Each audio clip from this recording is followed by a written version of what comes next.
My name's Rachel Riemer. I'm from Waltham, Massachusetts. I'm from Brazil. I have been teaching English for 30 years. I'm going into my 5th year. I've been teaching at the same school. I've only ever taught at Trafalgar School for Girls. I teach mostly physics and a little bit of chemistry. I'm a librarian for the Boston Public Schools. I lead Deerfield's Makerspace. STEM education at Buckingham Browne and Nichols School, Cambridge. I teach math, engineering, and then I also oversee our STEM curriculum and Makerspace pre-K through 8. I love to tinker, so I was really looking forward to working with people that knew the machines and were comfortable with the machines and could help me learn how to be more comfortable with machines. I immediately knew it wasn't going to be the normal thing that they send teachers to, or they invite someone to come into your school and talk, which immediately made it better right off the shelf. I really thought that the main takeaway was going to be practical skills, which I've certainly gained, but I think that for me the bigger takeaway has been the art of facilitation and how to present assignments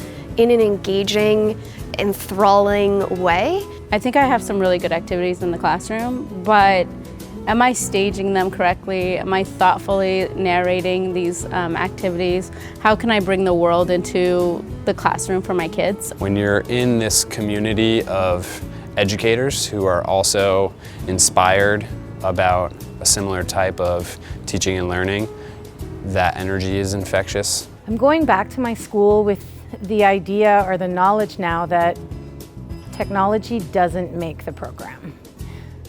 Teaching makes the program, and I learned how to be a better teacher here. I felt that my understanding of critical making and the philosophy behind that and how you set that up was where I capitalized the most. Facilitators here have just been incredible, and I feel really inspired by how everything is presented and laid out. They were doing with us what they were saying we should do with students, and it was just like such a great model.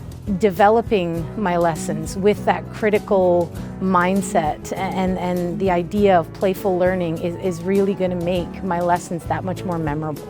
To have the first feeling as a student comes into a classroom is excitement or curiosity is huge, as opposed to anxiety or stress. So many times we read books or we'll hear theory or we'll take a course or professional development on what critical thinking is or how we engage our students or how important play is, and we often talk about what that looks like. This course showed us what that feels like. This is the most fun professional development I've ever had. I'm lucky my school is very helpful with professional development. I've done a lot of different activities for this summer, as a matter of fact, but this one has been amazing in terms of being able to put my hands on the tools, build things. I remembered what it was like to be a learner. These were really activities that I couldn't really guess what was happening. Department-wide gatherings where we have all of our ideas, we set them forth. You're only working with the same 5 to 7 people. Here you come, you speak with people who their job is to come up with ways to incorporate new technologies and design philosophies into curriculum. And we're going to bring this back to our faculty members and show them what they could use these pieces of equipment for. I would highly recommend doing an exploration activity like we have done this week to any teacher. I felt like I could take something away into my classroom and in a way that I would have never thought. Something like this, to me, is unbelievably powerful, and I've got, pages and pages of notes. If your school is developing a makerspace, whether that's a technical makerspace with the 3D printers and the laser cutters and the CNC machines, or whether that's a makerspace that has cardboard and paper, whether you're an elementary school librarian or whether you're an AP physics teacher, all of those people were here and we all had something that we, 1, learned from each other and 2, learned from the course. So I would highly recommend it.